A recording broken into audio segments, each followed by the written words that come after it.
Olá pessoal, bem-vindos a mais um programa Fé e Ciência, aqui na sua IPP TV.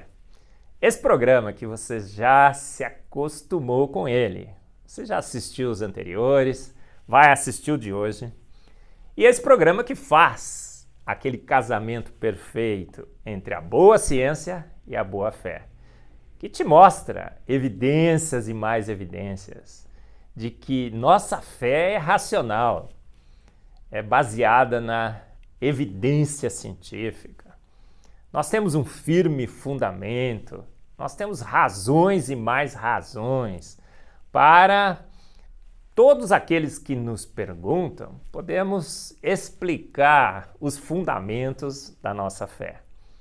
E esse programa que traz assuntos diversos da ciência. Temos trazido aqui químicos, paleontólogos, biólogos, teólogos, todos discutindo esse bom casamento, o casamento perfeito entre a boa ciência e a boa fé. E hoje não será diferente.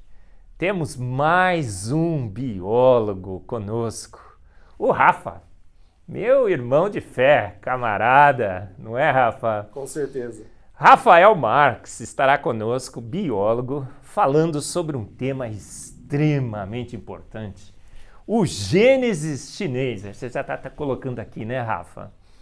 Olha, Rafa, um privilégio imenso recebê-lo aqui. Já estou chamando de Rafa porque somos irmãos, amigos, colegas de longa data, né, Rafa? Sim. E é um privilégio imenso receber você aqui. Queria que você desse aí as suas primeiras palavras para os nossos telespectadores. Não sei se você tem acompanhado o nosso programa Fé e Ciência, o que você tem achado dele, o que é que você acha? Um ótimo programa, viu? Então, de parabéns pelo serviço emprestado, que é incrível realmente. Palestras realmente que têm enriquecido aí com, que nem o senhor falou, né? Químicos, paleontólogos, teólogos. Então é uma coisa que tem realmente vindo a somar bastante para esse assunto, né? Fé e ciência, né? É algo que realmente a gente precisa bastante disso. Parabéns e obrigado pelo convite. Nosso privilégio, Rafa, nosso privilégio ter você aqui. Principalmente porque você é biólogo. E tem uma corrente por aí, né, Rafa, que eu sempre digo aqui no nosso programa, que diz assim, biólogo é darwinista. Biólogo entende que Darwin tem razão. Biólogo cristão é darwinista, inclusive, porque acha que Darwin é amigo de Deus e tudo mais. E que não existe biólogo que não aceite a evolução, lenta, gradual e sucessiva, ao longo de milhões e milhões de anos. E que biólogo deve interpretar Gênesis, né? Não Gênesis chinês, não sei o que é isso, viu, Rafa? Você vai ter que explicar que esse negócio de Gênesis chinês. Mas que biólogo tem que ler lá Gênesis 1 e 2 e 3 como uma alegoria. O Gênesis Xing Ling, por assim dizer. Pode ser, é o Gênesis Xing Ling, né? Que agora temos que fazer isso. Por quê? Porque a ciência da biologia já mostrou que evoluímos. E que, então, Deus deve ter contado uma historinha, né? Porque talvez explicar em Gênesis 1, 2 e 3 a evolução não seria fácil, né? Pois é, eu já tive minhas dúvidas. E o que você acha disso? Eu já tive minhas dúvidas, viu? Na época da faculdade, assim, será que realmente Darwin não tinha razão? Será que realmente não é uma conversa apenas, essa alegoria bíblica e tal?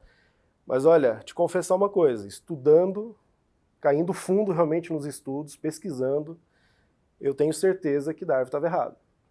Que não tem como, primeiro não tem como você querer conciliar, né? Gênesis com evolução, é impossível isso. É água e óleo, né? Não se misturam. E hoje eu tenho assim um fundamento realmente, de acordo com as pesquisas que eu tenho feito, aquilo que eu tenho descoberto, lido, que realmente não tem como você colocar os dois no mesmo saco. Água e óleo ou também água no vinho, né? Porque quando você coloca água no vinho, você estraga o vinho, pois né? É. Ô, Rafa, olha, é um privilégio muito grande ter você aqui. E a gente sempre começa, Rafa, o nosso Fé e Ciência, com a sessão em que o convidado fala um pouco de si, fala da sua fé, fala da sua ciência. Então a sessão hoje vai ser o Rafa pelo Rafa. Rafa, fala um pouco de você, onde você nasceu. Se você nasceu como eu na igreja, né, na maternidade das igrejas, né, porque tem muitos que falam que nasceram na igreja e tudo mais. O Rafa pelo Rafa, como seria? Bem, eu sou natural do Paraná, do interior do Paraná, de Umuarama. Nasci já como cristão, sou da Igreja Adventista do Sétimo Dia. Sou biólogo, especialista em gestão e manejo ambiental de sistemas florestais e tenho aí percorrido, né, o caminho de levar essa mensagem do Deus criador, do Deus que criou todas as coisas, do criacionismo, do design inteligente também, através aí do núcleo curitibano da Sociedade Criacionista Brasileira, que é um centro de estudos que nós temos então em Curitiba, que faz parte da Sociedade Criacionista Brasileira. E ali a gente leva palestras, a gente leva eventos, como o senhor já esteve presente várias vezes, a gente teve o privilégio de ter o senhor como palestrante ali. E a gente tem difundido essa mensagem, né, de que há realmente uma parte racional na fé também. É possível conciliar fé e razão. A boa ciência mostrando que um Deus fez todas as coisas e as fez lenta, gradual e sucessivamente, Rafa? Não. Como é que será que ele fez? O que é que você acha? Deus falou e tudo se fez, né? Mas você só acha ou você tem certeza? Certeza. Através das evidências? De várias evidências. A boa ciência testifica isso, né? Eu digo que eu não creio em Deus. Eu não creio em Deus. Não sei se você sabe. Você já ouviu? Eu também não creio. Você também não crê, não né? Creio. Por que você não crê? Eu tenho certeza. Eu também tenho certeza, gente. O pastor disse isso, né? Um pouco de ciência nos afasta de Deus. Acho que essa pouca ciência que você bebe e se alimenta nas primeiras aulas de biologia tendem a nos afastar de Deus. Não foi assim com você, Rafa? Tenta dar uma desnorteada, né? Tenta jogar para um outro lado, né? Mostra algumas coisinhas, mas não mostra o todo, né? Não se aprofunda naquilo que se mostra, né? Porque o professor de biologia chega lá, olha, gente, é certeza absoluta, temos milhares e milhares e milhares de evidências. 99% dos biólogos aceitam a evolução. Que assim, na biologia só faz sentido se for a luz. Theodosius Dobzhansky, né, acho que é assim que fala o nome dele, ele disse isso. Nada na biologia faz sentido senão a luz da evolução. O que é um absurdo, né, do ponto de vista científico. Nada na ciência deveria fazer sentido senão a luz dos dados. Você já assume um pressuposto antes mesmo de começar a fazer ciência, né? É uma teoria que tenta se estabelecer por decreto na ciência. Ela deixa os dados de lado, né? Porque deveriam ser os dados que são chefes da ciência, né, Rafa?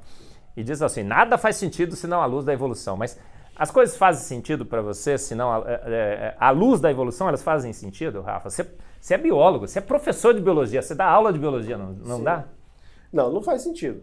Se a gente pegar a evolução como adaptações, né, se a gente pegar aquilo que realmente faz sentido, né, a gente consegue filtrar algo ali. Mas querer falar da macroevolução, por exemplo, né, que todos os seres vivos são descendentes de um único ancestral comum, isso é complicado, né? Falta evidências para isso. A gente estaria aqui falando de um outro assunto, né? A gente estaria aqui falando de fósseis. A gente teve aí um outro tema que a gente vai abordar. Mas quando a gente fala de fósseis, por exemplo, tudo é provado pelos fósseis. Os fósseis é o fato da evolução. Onde? A gente não vê isso.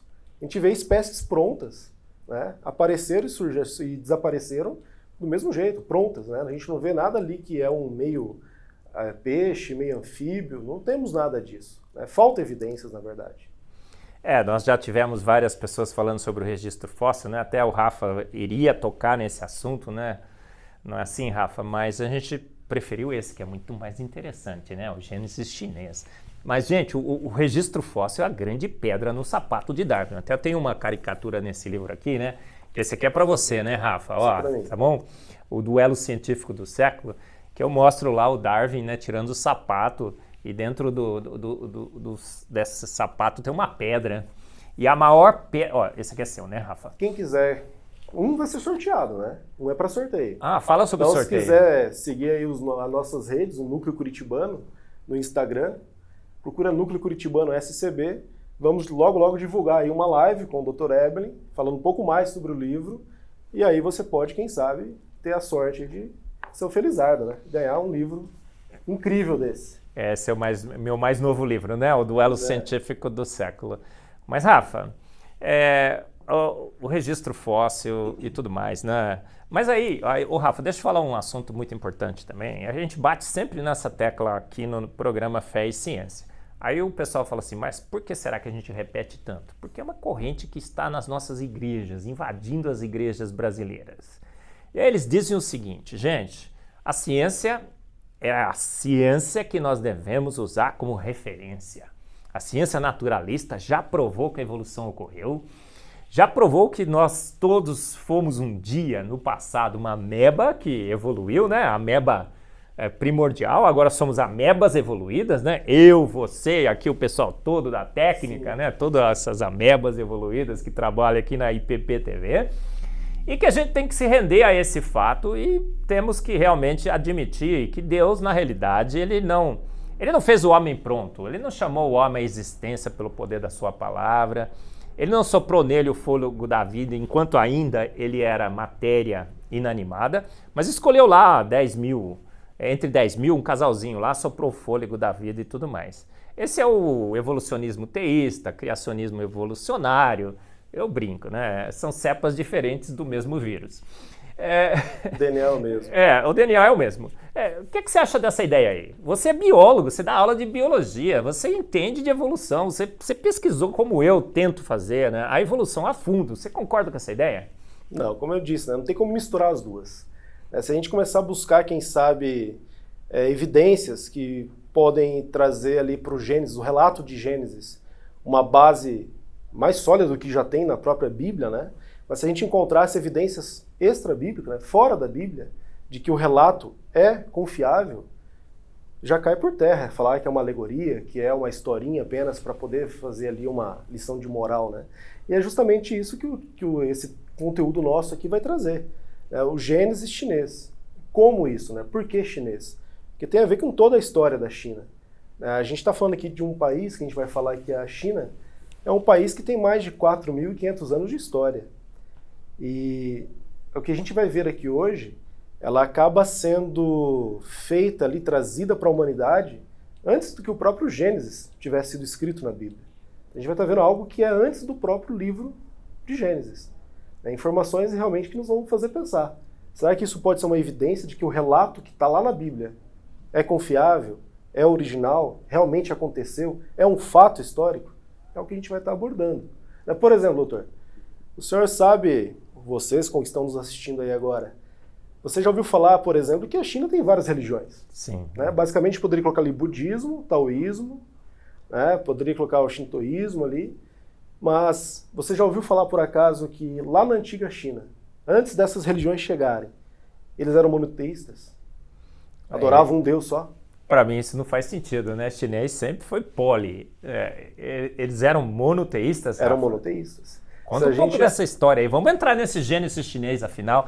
A ideia hoje, gente, é mostrar como que a Bíblia é digna de toda a confiança. Como Gênesis 1, 2 e 3 é fato, não é boato. A gente não precisa procurar o Adão histórico, né? Como agora o Craig, infelizmente, parece que está procurando. A gente não precisa imaginar que o mundo, né, perdido de Adão e Eva, como o John Watson escreveu no seu livro, é uma coisa assim, uma ilusão, uma historinha que Deus contou. Parece que não é assim, parece que é fato, e parece que até o Gênesis chinês, né, indica isso. Vamos lá, Rafa, vamos dar um passeio sobre esse Gênesis chinês. Gente, segura na cadeira. Rafa já me mostrou algumas desses slides. São sensacionais as evidências que o Rafa está trazendo. Gente, desliga o fogão, desliga tudo que você está assistindo, pare o carro, assista, vai ser sensacional. Vamos lá, Rafa, vamos passear nesse Gênesis chinês.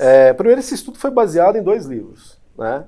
Temos 2 livros aqui da Sociedade Criacionista Brasileira, pode encontrar lá no scb.org.br, Descobertas do Gênesis na língua chinesa, e também Os Mistérios que Confúcio não resolveu. Então nós temos aqui o livro base, são estudos de mais de 40 anos de estudos. A Sociedade Criacionista Brasileira tem feito um grande serviço nessa missão de mostrar a racionalidade da nossa fé. Temos todos diferenças teológicas, mas todos convergimos no mesmo ponto, não é? A nossa fé é racional, a Bíblia é inerrante, é verdadeira. Sim. E a Sociedade Criacionista Brasileira, parabéns a todos que têm feito parte dessa história, e vocês agora com o núcleo curitibano, né, Rafa? Sim. Então, o que estava falando? Eles eram monoteístas, adoravam apenas um Deus. Quando a gente olha para a história chinesa, a gente vê ali que por volta de 500 anos antes de Cristo, essas religiões que hoje dominam começaram a chegar. Só que a gente está falando de 2.500 anos atrás. Isso em relação à China é pouco tempo, porque eles têm 4.500 anos de história. Então a pergunta que nos surge é o seguinte: como era a religião do povo chinês antes do ano 500 a.C.? Até o fato de 4.500 anos de história já aponta para um dilúvio, aponta para o Gênesis, muito né? ali próximo. Quanto tempo atrás esse dilúvio aconteceu por aí, né? Muito próximo. Então, por exemplo, a gente pega pelos relatos históricos, a gente vai ver que eles adoravam, de acordo aqui com a Enciclopédia de Religião e Ética, que a primeira referência, tá, qualquer tipo de religião a ser que era adorado ali, era um deus chamado de Shanti. Alguns estudiosos de idiomas, né, eles relatam que a pronúncia desse nome aqui, o idioma que seria mais próximo do que era usado nessa época, seria o atual cantonês. E essa pronúncia hoje soaria mais ou menos como Shaddai. Que coisa. Então você já começa a ter ali uma similaridade com o Shaddai, é isso, Shaddai, Rafa? né? Muito parecido com o que a Bíblia hebraica, né, o povo hebreu nos traz pra gente. E esse Shaddai, o Shanti, ele era o único objeto da fé. Eles não adoravam ninguém. O imperador chinês, ele era como o sumo sacerdote. Todo ano tinha ali o sacrifício da fronteira, que era para poder fazer a expiação dos pecados ali da nação. E ele era o representante que tinha, então, a incumbência de fazer esse sacrifício. Era um animal que tinha que ser perfeito, sem nenhuma mancha. Se a gente for olhar o registro hebreu, né, da Bíblia ali, a gente vai ver que é muito parecido com o relato do sacrifício que era feito pelo povo de Israel.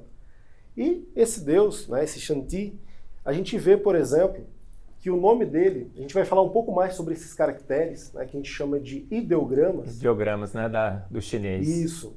O Shanti, nessa escrita de ideograma, ela é formada por duas palavras: imperador celestial.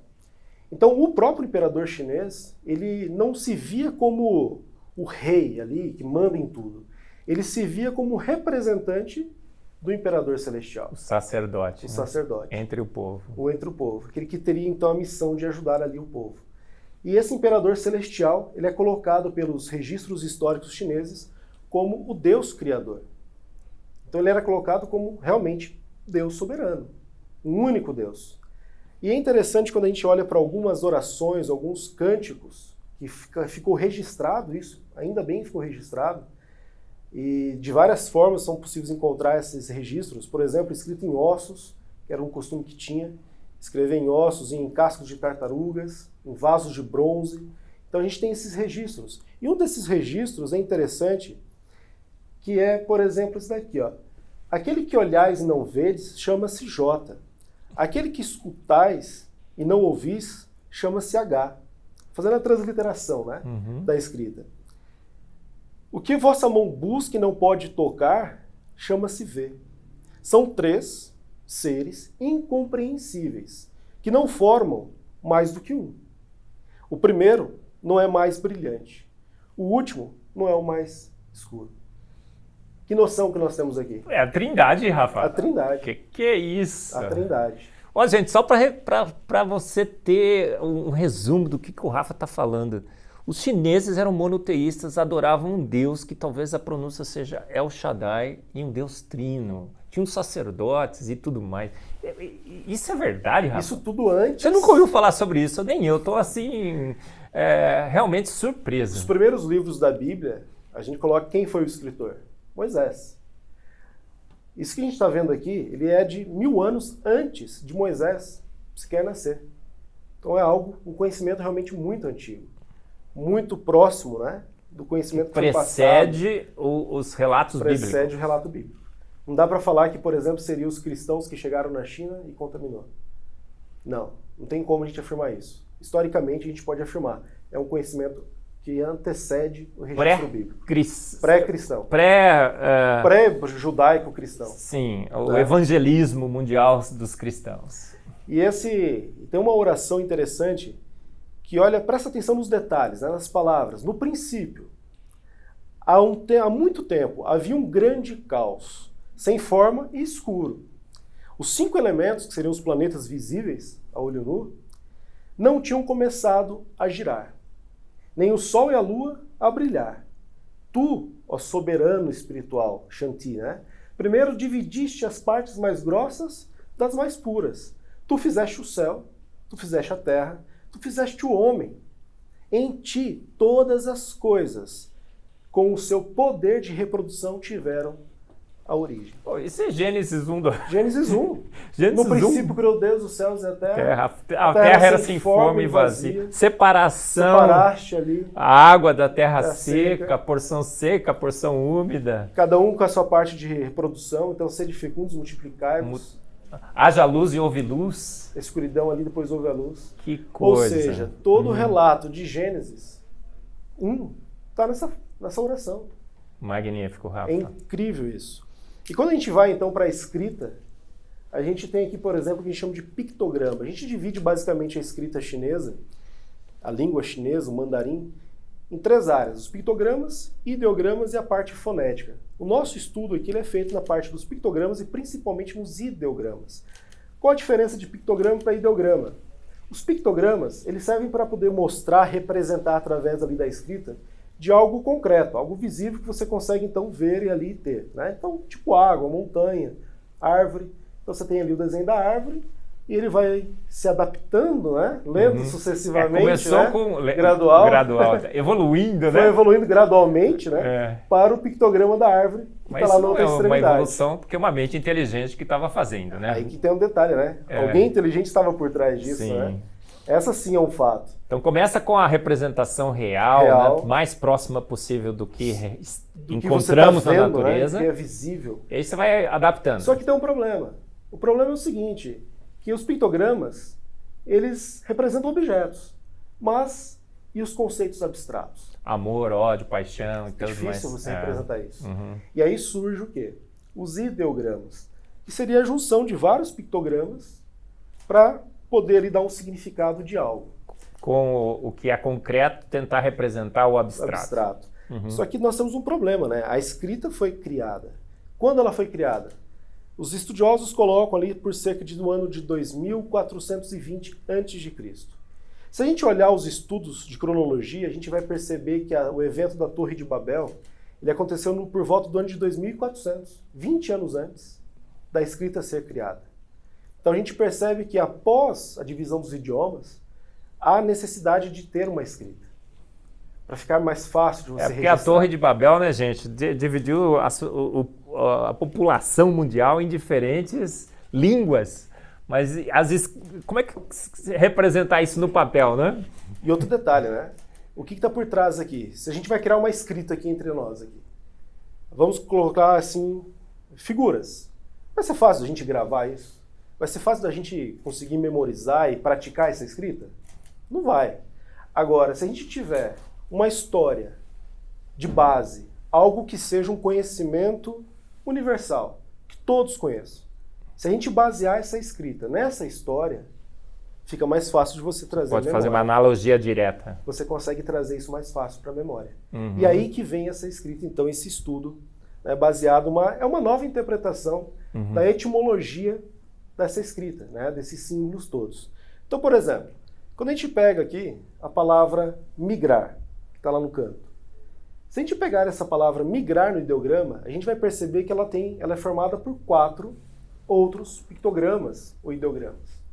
4 formando uma única palavra.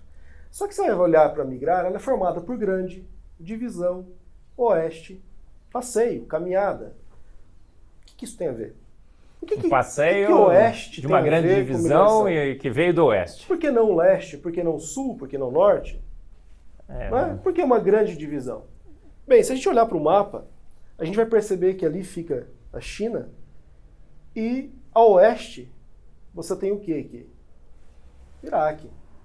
O que ficava lá no Iraque? Se a gente pega ali todo o estudo... O Israel, né? Você tem ali a questão do Jardim do Éden, que ficava naquela região. A própria Torre de Babel, Babilônia, que veio da Torre de Babel. Nós temos aqui na região do Iraque. A oeste da China. Fica a oeste da China. Uau. Então você tem uma grande divisão, e aqui alguns interpretam também a grande divisão dos idiomas, divisão dos povos. Dos povos. A divisão, né, então, do idioma que gerou a divisão dos povos. Uma grande caminhada, também podemos focar esse grande como uma grande caminhada, vindo do oeste para um novo local. E aí, então, à luz desse registro de Gênesis, nós conseguimos dar um sentido para essa palavra migrar. Mas será que existem outras palavras? Será que nós temos outros ideogramas que podem servir como uma outra evidência de que esse registro é confiável? Porque, que nem o senhor mencionou, né, aqueles que defendem o evolucionismo teísta, por exemplo, colocam Gênesis 1 a 11, capítulo 1, capítulo 11, esses 11 capítulos como uma alegoria. Mas e se a gente encontrar evidências que não é alegoria? Que é um evento realmente real? O que nós podemos? Um relato pré-bíblico, inclusive. Uma história registrada em ideogramas, né, do chinês que representam eventos bíblicos antes da Bíblia ser escrita. Olha só que coisa extraordinária a gente está acompanhando aqui, né, Rafa? Então vamos lá. Vamos lá. A gente vai fazer uma forma mais resumida. Sim. Né? Por causa que o tempo a gente está controlado. Mas tem os livros que você tem os livros. Indicou. E aí a gente está aberto também para palestras também. Fique entrar em contato, a gente pode estar conversando. Então, por exemplo, aqui. 3 palavras. Falar, criar e começo. Se a gente olhar as imagens, os pictogramas, ideogramas que vão formar essas 3 palavras, nós vamos encontrar ali, no primeiro falar, pó, boca, respiração e vivo. Isso, o que pó tem a ver com falar? Tem alguma ligação? Nem que eu saiba não, né? Aparentemente não. Sim. Né? Criar, o que falar, caminhar? Bem, começo. A palavra começo eu creio que é uma dessas 3 aí é incrível. Porque ela pega ali 2, né, 2 pessoas. Homem ou dois seres, né? 2 seres, 2 pessoas. É o começo. Bem, para o chinês que estava lá criando essa escrita, nada melhor que registrar a palavra começo. Qual foi o começo da humanidade? Com 2 pessoas. 2 pessoas. Adão e Eva. A palavra falar, o primeiro ser humano que falou, da onde ele veio? Do pó. Ele passou a ser uma alma vivente, um ser vivo, que veio do pó, e ele passou a ser um ser falante. E o ser falante, com a capacidade de caminhar, de se movimentar, ou seja, ele é capaz de criar, né? Tem a inteligência de criar. Então a gente vê a base de Gênesis aqui para a escrita. Palavra começo, 2 pessoas. Incrível. Chama a atenção. Inclusive, né, a fala do ser humano é um dos grandes mistérios da evolução, né, Rafa? Sim. A gente precisa de alguém que fale para nos ensinar a falar, senão a gente nunca aprende a falar. Passou ali dos 6, 7 anos. Acabou, né? Entre 5 a 6, 7, senão você nunca mais aprenderia a falar, se você não teve sua mãe, né, que lhe ensinou a falar. Um grande mistério para a evolução. E parece que os ideogramas aqui já falam, olha, nasceu falando. Nasceu falando. Eu brinco, né? A Gênesis diz que Deus vinha toda tarde conversar com o homem, né? Acho que ele estava ensinando o homem a falar, treinando no primeiro idioma, que a gente não sabe. Tinha muita coisa a ser ensinado, né? Amém. Continuamos. Palavra primeiro. Né? Nada melhor do que você colocar o primeiro o quê? Homem. Que surgiu da onde? Do pó. Tornou-se um ser vivo. Então, a palavra primeiro é o primeiro homem. É muito mais fácil de você conectar a uma história que todo mundo conhece, de quem é o primeiro homem. Então você já coloca a palavra primeiro. A palavra oeste que a gente viu ali é formada por um homem no jardim fechado. Por que um jardim fechado? Por que não aberto? Por que jardim? O que oeste tem a ver com jardim? Vamos dizer que é mera coincidência, Rafa. Olha, doutor, já foi feito no livro aqui, quem quiser depois pode conferir. Foram feitos estudos de probabilidades. Mostra direitinho o livro aí, ó. Você vai mostrar. Esse aqui é o principal, naquela câmera ali, ó. Isso. Tá. Como é que é o nome mesmo, Rafa? Descoberta do Gênesis na língua chinesa. E o outro, quem é que escreveu esse livro, Rafa? Esse aqui é o Kang e uma outra pessoa ali, o Etel Nelson. Foi traduzido pela Sociedade Criacionista Brasileira. E esse aqui outro... é os mistérios que Confúcio não respondeu, não resolveu. Tá? Aqui vai falar principalmente da parte do sacrifício da fronteira, fala bastante sobre esse Shanti. Mas fala aí, isso aí não poderia ser uma mera coincidência? Uma palavra? Talvez. Talvez. Mas a gente já viu 6 aqui, 7. Um homem num jardim fechado. Fica Faz melhor. sentido? Fica melhor. Pega querer, desejar. Por que a palavra querer, desejar tem a ver com mulher oeste? Mulher deseja bastante coisa, né? Sim. Ela sempre tá querendo alguma coisa, né? Mas assim, não é por isso, né? Por que oeste tá junto com mulher, então? Uhum. Que mulher que estava no oeste? E lembre que o oeste, tem um detalhe, oeste é um jardim. Então tá trazendo mais significado para essa palavra. Então nós temos uma mulher que ficava no jardim, ficava a oeste. E ela quis, ela desejou. Teve um desejo. Qual foi o desejo? Ser igual a Deus, né? Ser igual a Deus. O fruto proibido. Né? Então você tem a base bíblica aqui. A probabilidade para que isso seja simples de coincidência. Mas não são só esses, tem mais, não Temos tem, mais. A coisa piora agora. Vai piorando. Fica pior, porque as palavras começam a fazer nem sentido, não tem sentido nenhum entre elas. Por exemplo, proibido. 2 árvores. Uma ordem. Uau. Peraí. 2 árvores.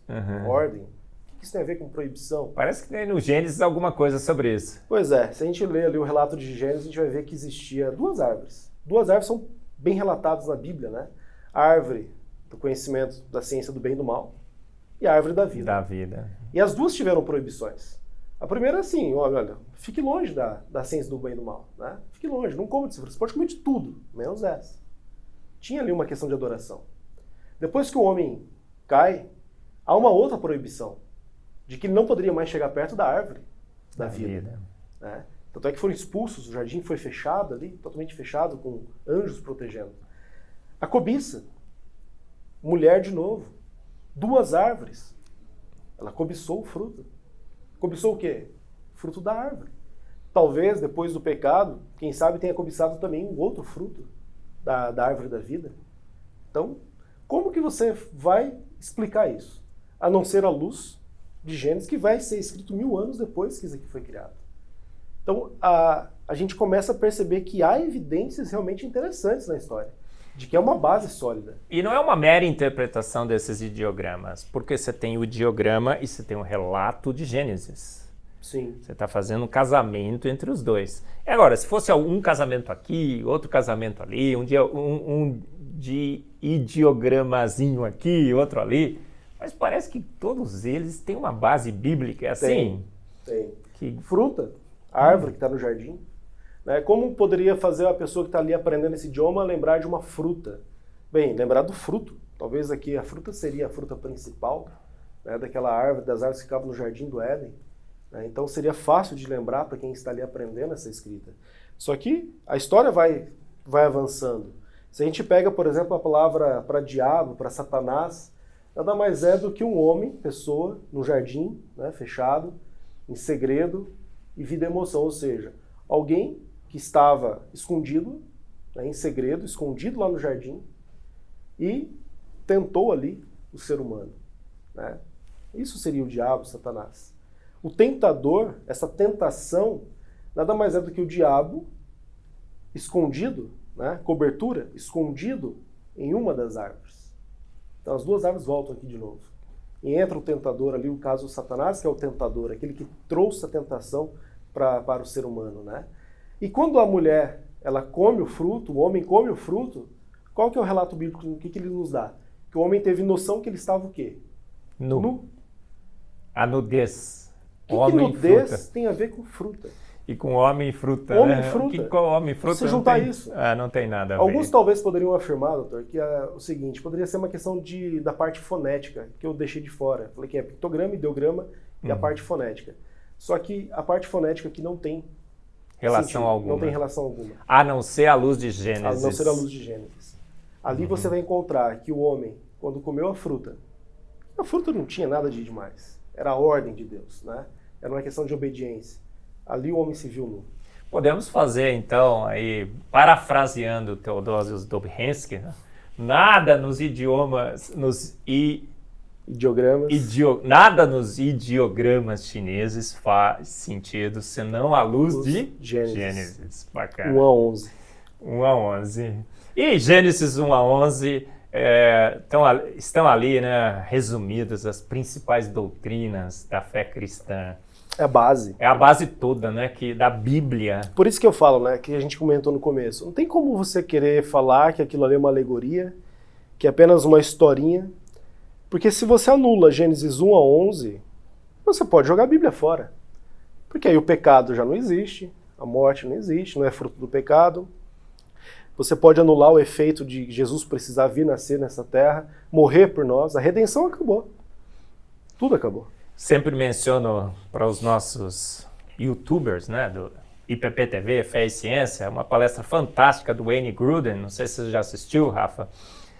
Foi a escola Charles Spurgeon aqui no Brasil que traduziu, que ele diz assim, é um preço alto demais a ser pago. Corrompe 11, esse compromisso de Gênesis como alegoria, para encaixar em Darwin, nas suas ideias e tudo mais, corrompe 11 doutrinas da fé cristã básicas, coloca inverdades, para não dizer mentiras, nos relatos do Novo Testamento, inclusive na boca do próprio Jesus, porque quando perguntado sobre o casamento, ele falou, não leu lá em Gênesis, Adão e Eva no paraíso e tudo mais. Ele não falou, você não viu lá que, de repente, quem sabe, Gênesis não contou, mas escolheu aquele casalzinho lá. Não, ele faz uma referência clara ao Adão histórico, à Eva histórica de Gênesis histórico.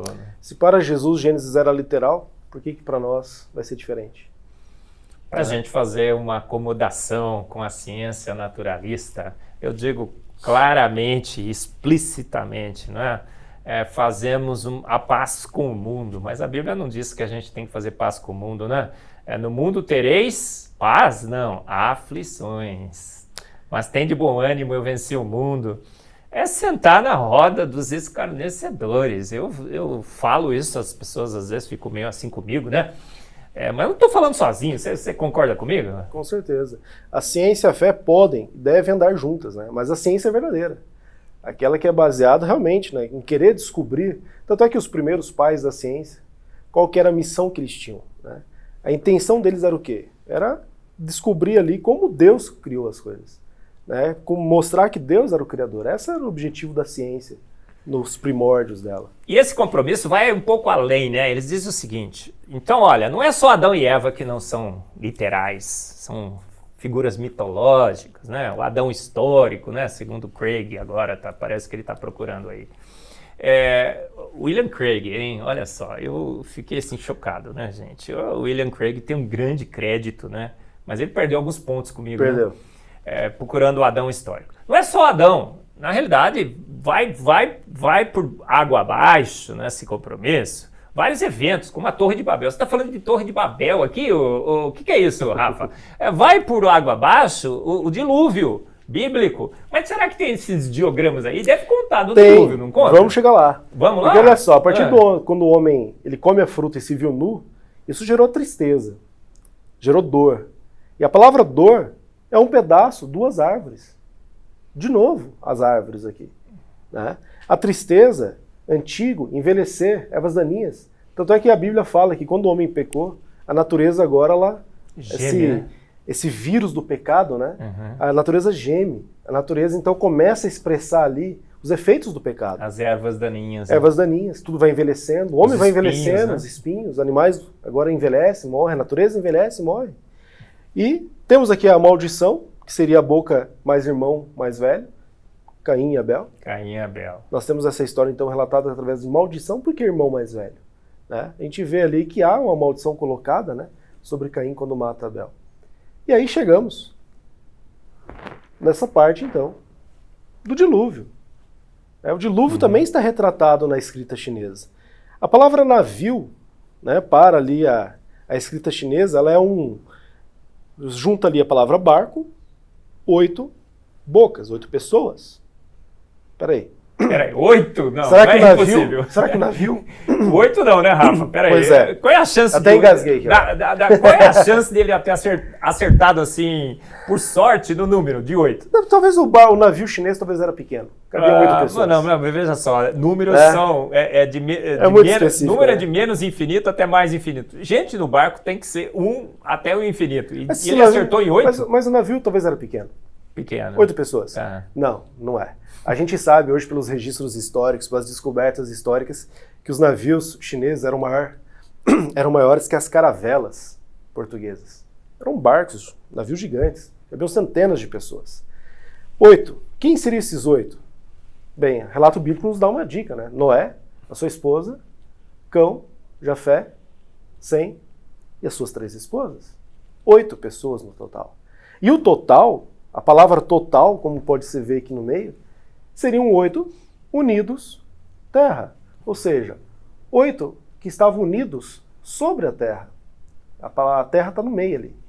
Então estavam unidos sobre a terra. Então a totalidade da raça humana após o grande evento, e a gente poderia fazer outro programa aqui, só sobre o dilúvio. Existem mais de 200 relatos, né? Os indígenas aqui do Brasil, por exemplo, quem seria o Noé para os índios aqui do Brasil? Não tenho a menor ideia. Tem relato de...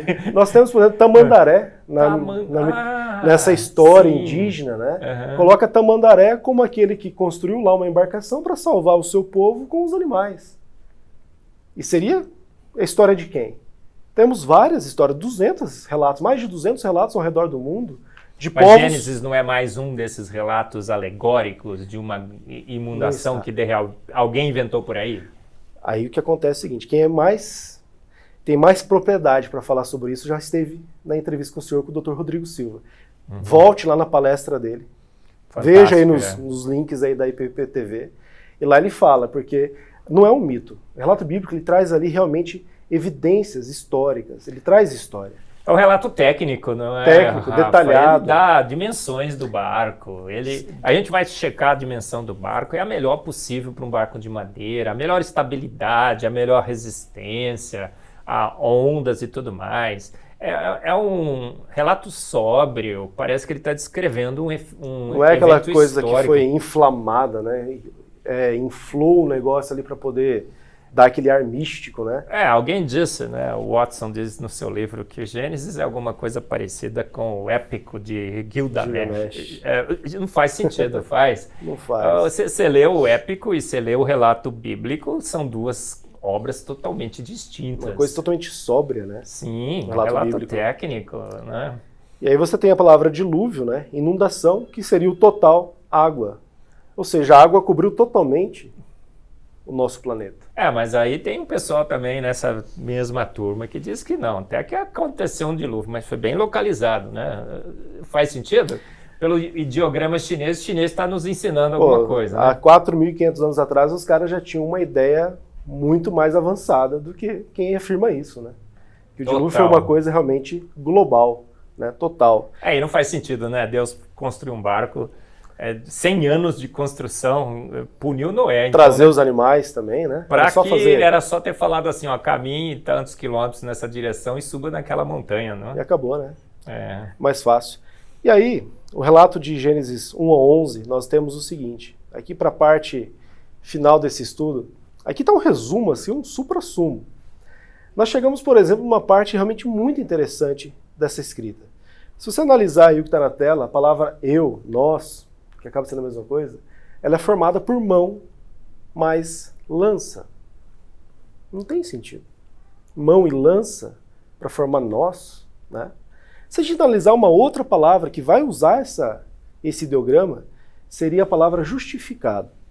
A palavra justificado você tem então ovelha, mais mão, mais lança. Bem, mão mais lança, a gente tem o quê? Nós. Então nós, para o povo chinês, lá do passado, eles só eram justificados quando eles, né, nós, estivéssemos debaixo da ovelha. Bem, por que ovelha? Por que não outro animal? Cordeiro. Aí a gente já sai até de... Gênesis coloca o cordeiro ali. Só que se a gente vai lá para o Novo Testamento, o que João Batista fala quando ele vê Jesus? Eis o Cordeiro de Deus, Cordeiro de Deus que tira o pecado do mundo. Os chineses já tinham ideia da justificação que Jesus faria por nós, desse sacrifício. Rafa, você disse inclusive que essa é uma estratégia hoje que os evangelistas, né, do povo chinês estão usando, não? Estão. Eles não estão levando ao povo chinês, porque há um grande reavivamento hoje na China, a gente sabe disso, né? Eles estão sendo perseguidos, mortos e tudo mais, mas o evangelho sempre cresceu nessa atmosfera. E eles não estão trazendo um Deus novo, então, para o povo chinês. Eles estão resgatando o Shaddai, né, o Shanti. Aquele que era o único Deus, realmente o Deus criador, o único Deus soberano que existia ali, que era adorado como o único Deus realmente. E isso tem trazido para as pessoas ali, para eles verem que eles lá no passado tinham esse Deus. Só que por motivos outros ali foi sendo deixado de lado. Com a entrada do comunismo na China, foi totalmente tirado de cena. Até hoje existe ainda o templo de Shanti. E é interessante, uma coisa que não foi mencionada aqui, mas nesse templo, se a gente entrar nesse templo, fica ali fora da cidade de Pequim, a gente vai perceber que não existe nenhuma imagem para esse Deus. Se a gente vai na China, você vai ver que tem imagem para tudo. Sim. Né? Dragões e tudo mais, sempre tem ali os deuses relatados por imagens. Mas esse Deus era uma proibição que tinha. Não era permitido se fazer imagens para adorar, representar esse Deus. Não fareis para ti imagens de escultura. A gente lembra dos 10 mandamentos também. Então esse Deus, ele está sendo resgatado de volta. O Shanti está sendo trazido como, não um Deus novo, de povos distantes, mas o Deus que eles adoravam, que seus ancestrais adoravam no passado. E hoje tem servido realmente para difundir essa mensagem do Evangelho com muito mais poder, com muito mais capacidade de alcançar as pessoas. Você estava falando sobre a Coreia também. Na Coreia, agora me foge o nome desse Deus, o nome que Deus tinha ali na Coreia, mas temos aqui a visão, né, dos missionários. Aqueles que chegaram na Coreia há mais de 100 anos atrás, eles perceberam que aquele povo adorava um Deus com um certo nome, no idioma deles. E eles perceberam, esses missionários europeus, americanos, perceberam que esse Deus que eles adoravam era o Deus bíblico, o mesmo Deus de Gênesis. E eles foram muito sábios de manterem esse nome na tradução para o coreano da Bíblia.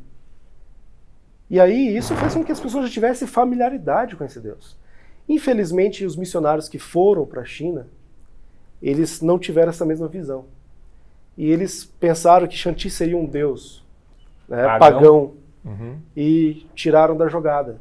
Isso fez com que ali o Evangelho tivesse realmente muita dificuldade de avançar e de alcançar as pessoas. Hoje, com esse conhecimento resgatado de anos, o autor aqui, o Keng, 40 anos, é uma vida estudando esse tema. Ele passou 40 anos da vida estudando, pegando fontes. Aqui você vai ter várias fontes bibliográficas de referência. E hoje eles têm resgatado esse Shanti como realmente o Deus bíblico. Isso tem trazido as pessoas, então, realmente de volta. O que a Coreia está anos-luz na frente, né? A China já poderia estar acompanhando também.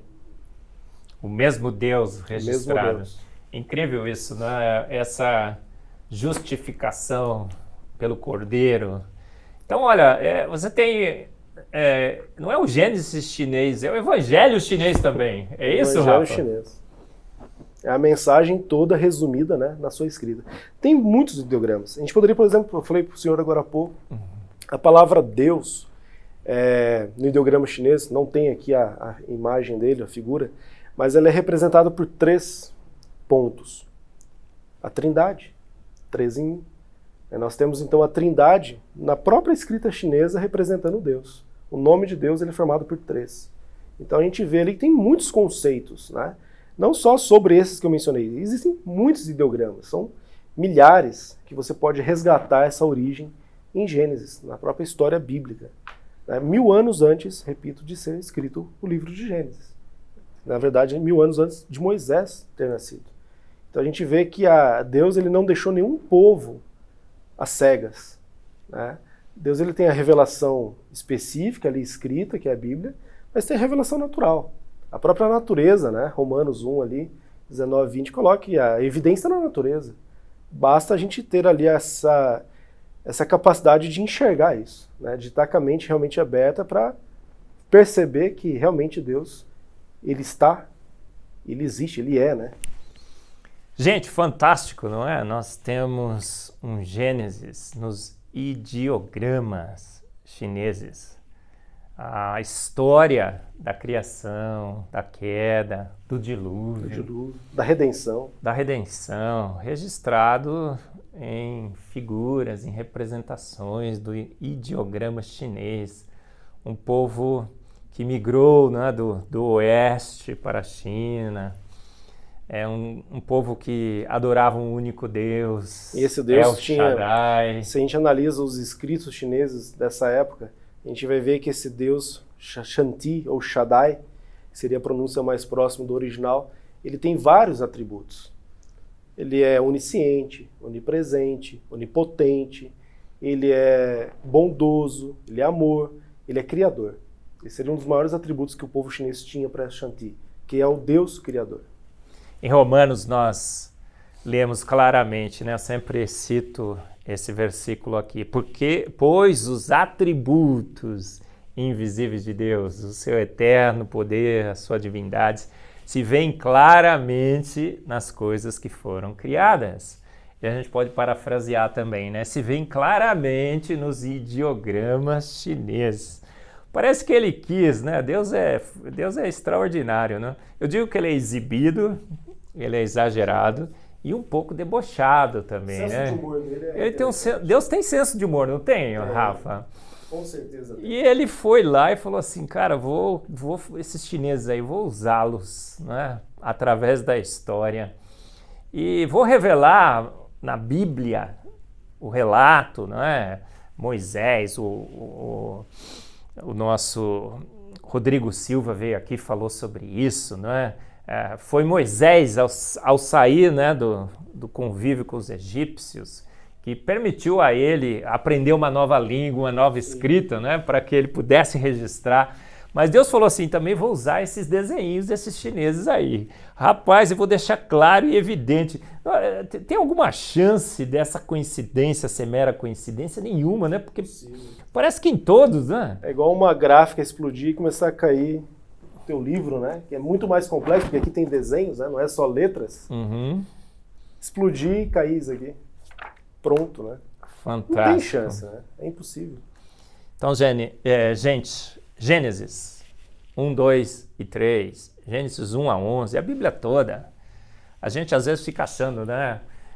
Os jovens que estão nos ouvindo, você sentado aí na sua casa, você é cristão, evangélico, confessa o mesmo Deus, né? Como eu confesso, Rafa, diferentes teologias, tudo bem, mas cremos no mesmo Deus.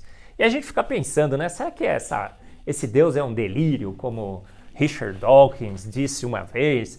Será que cientista bom é cientista ateu, né? Será que cientista bom é um cientista que fez o pacto com Darwin, né? E achou que Deus realmente nos fez sem querer, né? Foi na realidade um processo natural não guiado, Deus gostou, escolheu lá alguma coisa? Ou será que há razões para a nossa fé?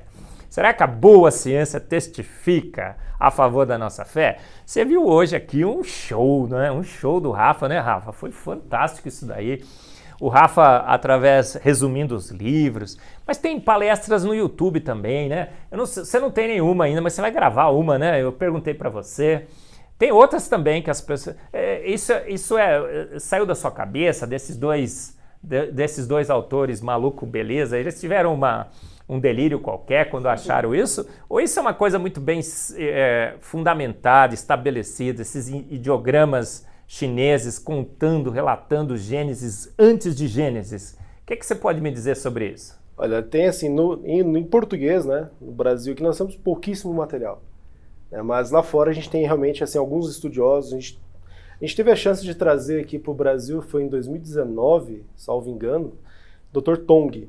Ele é um chinês e ele traz bastante informação sobre isso também. Ele esteve lá em Curitiba com a gente e se procurar por Dr. Tong SCB, deve encontrar algum vídeo no YouTube também. Tong é o quê? T-O-N-G? T-H-O-N-G.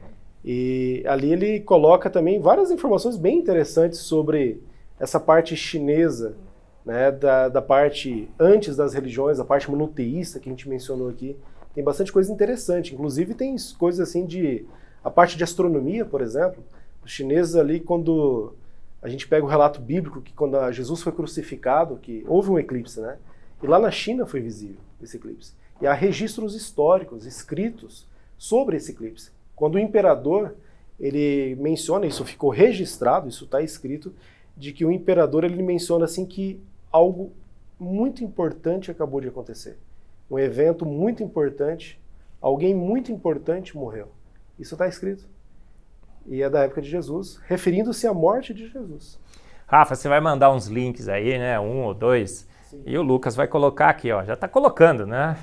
Já está aí, já. Vocês estão vendo, né? Esse primeiro link. Talvez seja da palestra do Tong, porque eu não estou vendo, né? Ó, e daqui a pouquinho ele vai trocar, olha, já trocou pelo outro. Já tá lá. Bom? Tem um outro link aqui, gente. Assista as outras palestras e tudo mais.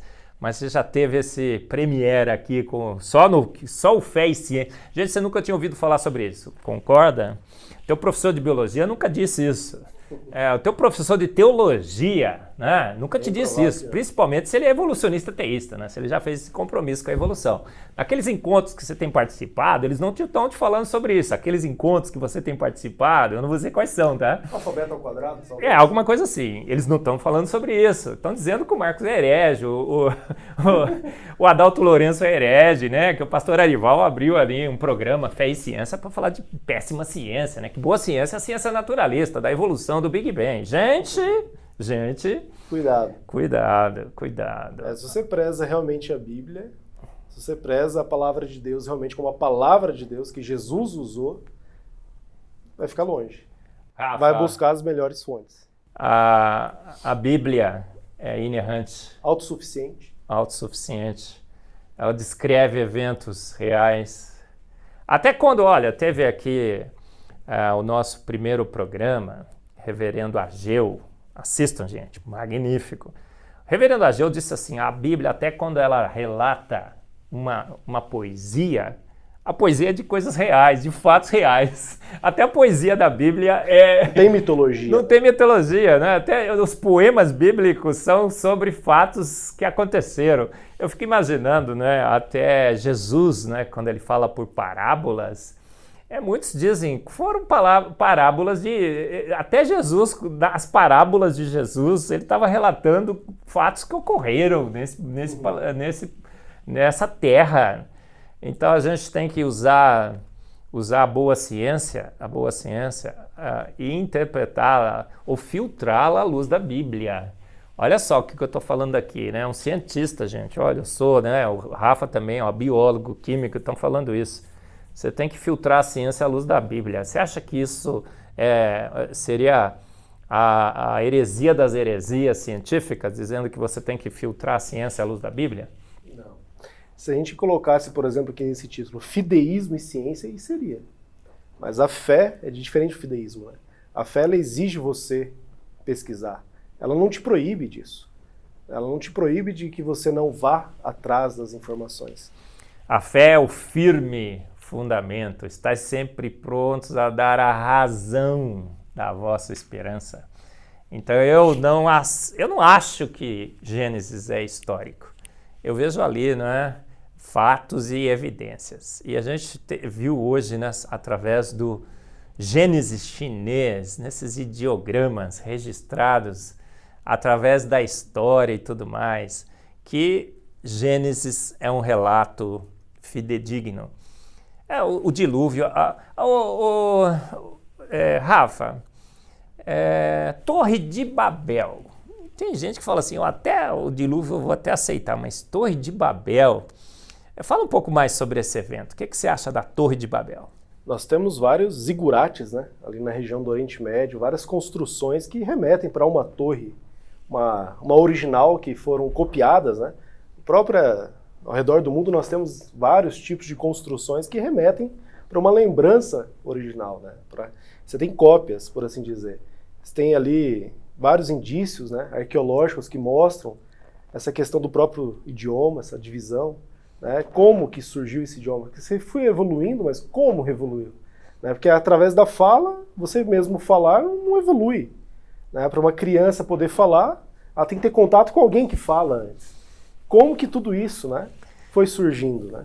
E diferentes... É mais razoável você ter essa base bíblica, é mais razoável, racionalmente falando, do que você falar que simplesmente aconteceu, foi surgindo, e o processo ali é desconhecido, forças cegas, naturais que a gente talvez desconhece, como dizia Hawkes, mas a Bíblia é mais razoável.